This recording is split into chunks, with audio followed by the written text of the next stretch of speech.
Welcome back. If you're listening to this while getting ready, commuting, or just trying to reset your day, you're in the right place. Today we're talking about daily motivation and positivity, but in a way that doesn't feel fake, forced, or exhausting. Because let's be honest, some days you wake up ready to conquer the world, and other days you wake up and the world is already asking too much. Yeah, and just be positive can feel like someone handing you a sticky note while your house is on fire. Like, thanks, but also, what do I do with this? So we're going to build something more practical. Something you can use even when your mood is low. Exactly.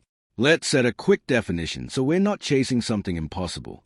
Positivity isn't pretending everything's amazing. It's choosing a helpful perspective while still telling the truth about what's hard. And motivation isn't a personality trait. It's often the result of small actions that create momentum. So the episode promise is simple.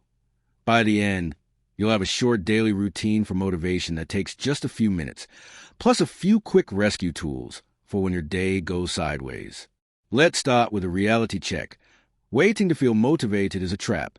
Motivation shows up after you start more often than before you start. So instead of asking, do I feel like it? We ask, what's the smallest version of this I can do right now? That question changes everything, because the brain loves a low barrier. If the task is work out for an hour, you might avoid it. If the task is put on shoes and walk for 5 minutes, suddenly you're moving. Okay, let's build a daily positivity practice. We'll call it the 3-minute reset. And no, you don't need candles, a perfect morning routine, or a 6-step journal system. The 3-minute reset has 3 parts. First, name what's true. Second, name what's good. Third, choose what's next. That's it. Part 1. Name what's true. This is where you stop fighting reality. You might say, I'm stressed, or I didn't sleep well, or I'm overwhelmed.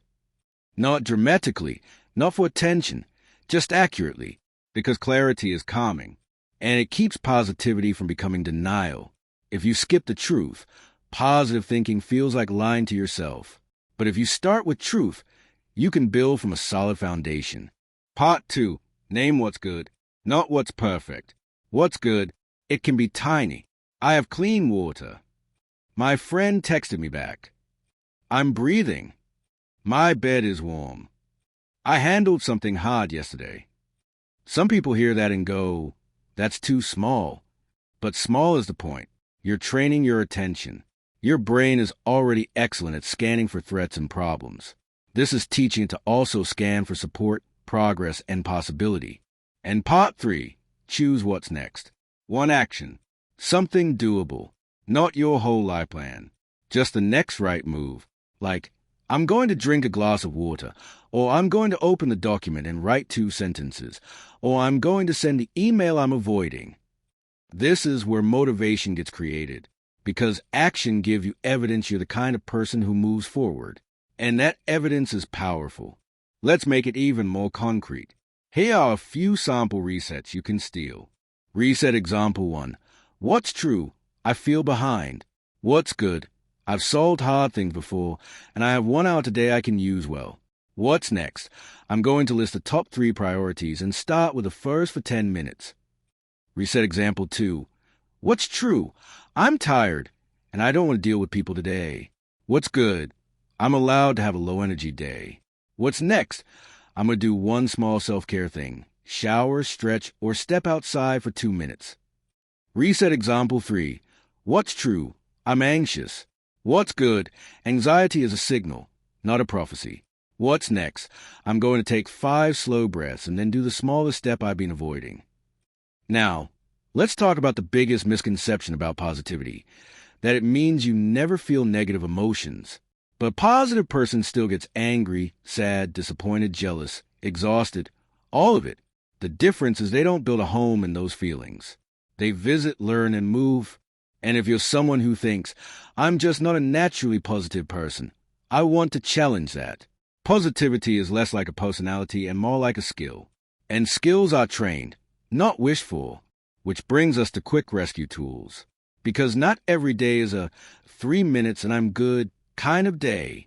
Rescue tool 1, the 30-second body shift. If your mind is spiraling, shift your body first. Stand up, roll your shoulders, unclench your jaw, relax your hands. The body sends the brain a message. We're not in immediate danger.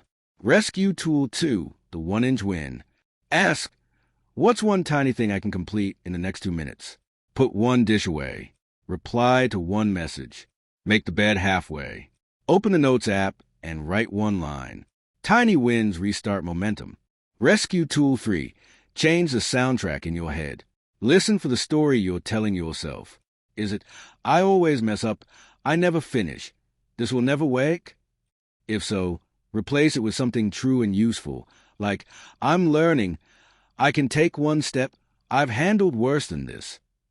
Not everything is perfect, but I'm capable of moving forward. That's the sweet spot. Now let's talk about consistency, because daily motivation sounds like you have to feel inspired every day, and that's not realistic. Consistency comes from having a minimum standard. Right. Your minimum standard might be, every day, I do one thing that supports my future self. One thing.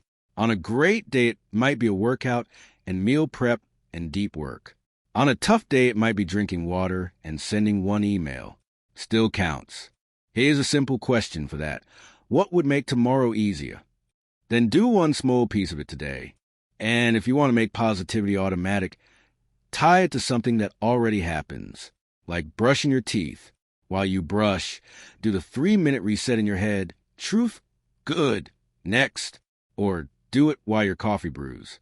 Let's also address comparison, because it's the fastest way to drain motivation.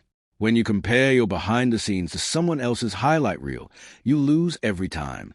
A better comparison is you versus you. Ask, am I making even 1% progress? Am I showing up more than I did last week? That's real growth. Okay, quick minute challenge for listeners. For the next 7 days, try this. Once a day, say out loud 3 sentences. Here's what's true. Here's what's good. Here's what I'll do next. Keep it simple. Repeat it even when it feels corny, especially when it feels corny. And if you miss a day, you're not behind. You're human. The skill is not perfection.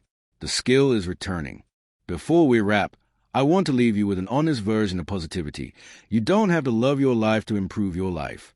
You don't have to feel fearless to take a step. You don't have to be full of energy to begin. You just need a next move that's small enough to do. So wherever you are right now, let's end with this. Pick one next move. 1. Make it so easy you can't talk yourself out of it. Thanks for spending these minutes with us. Keep your standard compassionate. Keep your actions small and steady. And keep coming back to truth. Good. Next. Talk soon.